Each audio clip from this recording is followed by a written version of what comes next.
ఇది సాధారణ crime story కాదు. 34 సంవత్సరాల పాటు భూమి కింద దాగి ఉన్న ఒక భయంకరమైన నిజం చివరికి బయటకు వచ్చిన కథ. ముంబైకి చెందిన ఒక మహిళ మిస్సింగ్ కేసు. ఎలాంటి క్లూ లేదు, కేసు మర్చిపోయారు.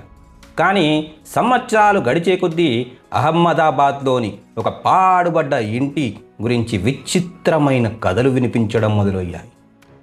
ఆ ఇంట్లో ఆత్మ తిరుగుతుంది. రాత్రుళ్ళు ఎవరో కనిపిస్తున్నారు. ఏదో చెడు జరుగుతోంది.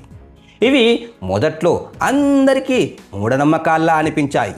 కానీ అసలు ట్విస్ట్ ఏమిటంటే ఈ కథలు కేవలం ఊహలు కాదు, ఒక దారుణమైన హత్య వెనుక దాగి ఉన్న నిజానికి సూచనలు. 1992లో ఒక వర్షపు రాత్రి జరిగిన గొడవ, ప్రేమ పేరుతో మొదలైన సంబంధం, ఆస్తి కోసం జరిగిన బాధన చివరికి హత్యగా మారింది. శవాన్ని ఎవరు కనుక్కోకుండా సెప్టిక్ ట్యాంక్లో పాతిపెట్టి నిందితులు తమ జీవితాలను మామూలుగా కొనసాగించారు. కానీ నేరం ఎప్పటికీ దాగి ఉండదు అంటారు కదా. కాలక్రమేణా నిందితుల కుటుంబాల్లో భయం పెరిగింది, భ్రమలు మొదలయ్యాయి. ఆమె ఆత్మ మనల్ని వదిలిపట్టడం లేదు అన్న భావన వెంటాడింది. దాంతో వారు మంత్రాలు, తంత్రాలు, క్షుద్ర పూజలు చేయడం మొదలుపెట్టారు. ఇదే పోలీసులకు క్లూ ఇచ్చినట్టు అయ్యింది. ఆ పుకార్లను సీరియస్గా తీసుకున్న క్రైమ్ బ్రాంచ్ దర్యాప్తు మొదలుపెట్టి చివరికి 34 ఏళ్ల తరువాత ఆ ఇంటి నేల కింద దాగి ఉన్న ఎముకలను వెలికితీసింది. అంతేకాదు, ఒక భూత్ బంగ్లా కథగా మొదలైనది అసలు ఒక నిజమైన క్రైమ్ స్టోరీగా మారింది. ఇప్పుడు ప్రశ్న ఒక్కటే, ఇది నిజంగా ఆత్మ పనేనా, లేక నేరస్తుల మనస్సాక్షి వాళ్ళని బయటపెట్టిందా? క్రైమ్ స్టోరీ గురించి ప్రచారంలో ఉన్న షాకింగ్ కథలను ఈ వీడియో మనం క్లియర్గా తెలుసుకుందాం. ఇక ఆలస్యం చేయకుండా వీడియోలోకి వెళ్ళిపోదామా? Let's start our show.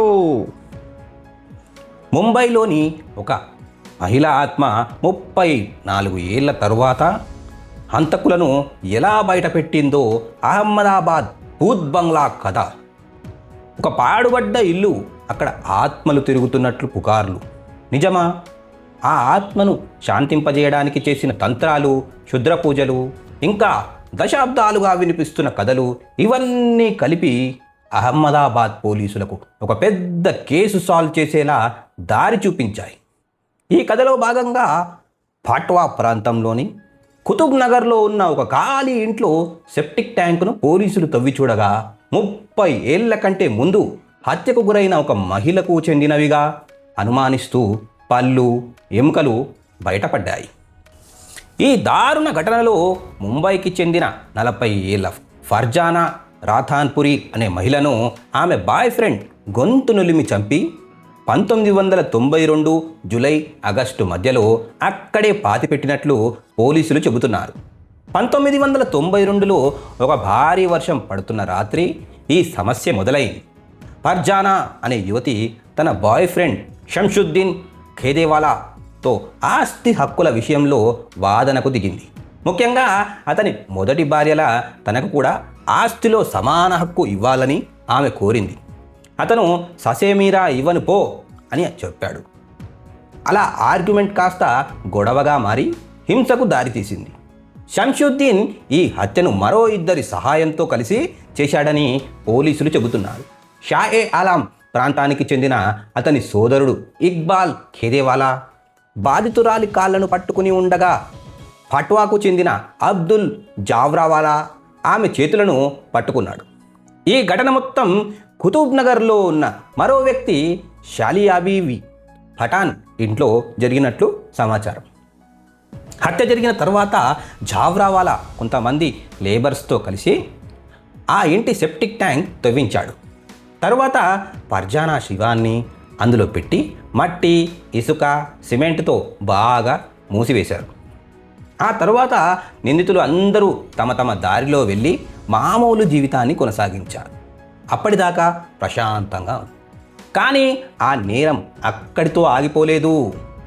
ఆ ఘటనకు సంబంధించిన వాళ్ళలో కొన్ని సంవత్సరాలుగా భయం, పశ్చాత్తాపం పెరిగింది. అదే భయం కారణంగా ఫర్జానా ఆత్మ ఆ ఇంట్లో తిరుగుతోంది అన్న కథనాలు ప్రచారంలోకి వచ్చాయి. నిందితుడు కుటుంబ సభ్యులు కూడా ఆత్మ కనిపించిందని, ఏదో చెడు జరగబోతుందనే భావన చెప్పడం ప్రారంభించారు. ఈ నమ్మకాలు మరింత బలపడ్డాయి.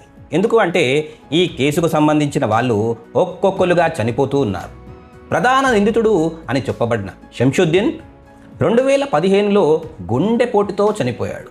అలాగే షాలియా బీవి పఠాన్, జావ్రావాలా కూడా తరువాతి సంవత్సరాలలో మరణించారు. ప్రతి మరణంతో ఆత్మ తిరుగుతోంది, శాపముంది అనే కథలు మరింతగా ప్రజల్లో పుకార్లు పుట్టించాయి. చివరికి ఆ ఇల్లు ఖాళీ అయిపోయింది, పాడుపడిపోయింది. స్థానికంగా దాన్ని భూత్ బంగ్లా, భూతాల ఇల్లు అని పిలవడం మొదలుపెట్టారు. ఈ హాంటెడ్ ఇల్లు గురించి పుకార్లు పోలీసుల చెవికి చేరినప్పుడు వారు దాన్ని కేవలం మూఢనమ్మకంగా తీసుకోలేదు.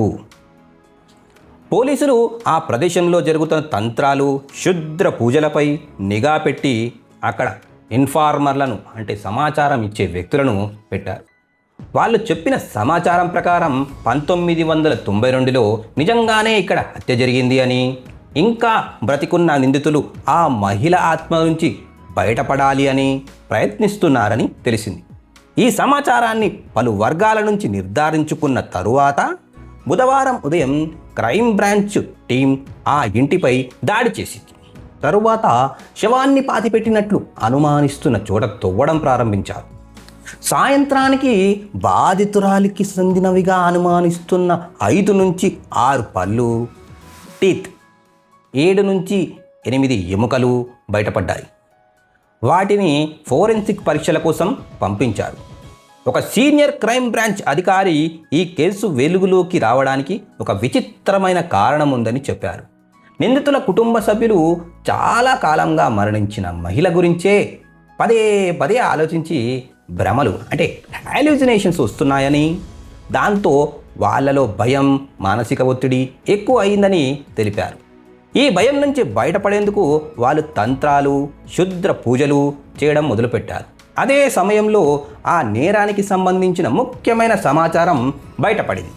ఈ క్లూస్ ఆధారంగా క్రైమ్ బ్రాంచ్ ప్రత్యేకంగా దర్యాప్తు ప్రారంభించి చివరికి ఆ మృతదేహ అవశేషాలను కనుగొనగలిగింది. ఇంతకాలం నేల కింద దాగి ఉన్న నిజం చివరికి వెలుగులోకి వచ్చింది. ఒకప్పుడు భూత్ బంగ్లా అని భయపెట్టిన ఆ ఇల్లు అసలు ఒక దారుణమైన హత్యకు సాక్ష్యంగా నిలిచింది. ఆత్మ తిరుగుతోంది అని అనుకున్న వాళ్ళు నిజానికి తమ తప్పుల భయంతోనే కుదేలయ్యారు. సంవత్సరాలు గడిచినా నిజం ఎప్పటికీ దాగి ఉండదు. ఒక్క చిన్న క్లూ, ఒక్క అనుమానం చివరికి 34 ఏళ్ల మిస్టరీని బయటపెట్టింది. ఇది మనకు చెప్పేది ఒక్కటే, భూతాలు ఉన్నాయో లేవో తెలియదు, కానీ నిజం మాత్రం ఎప్పటికైనా బయటపడుతుంది.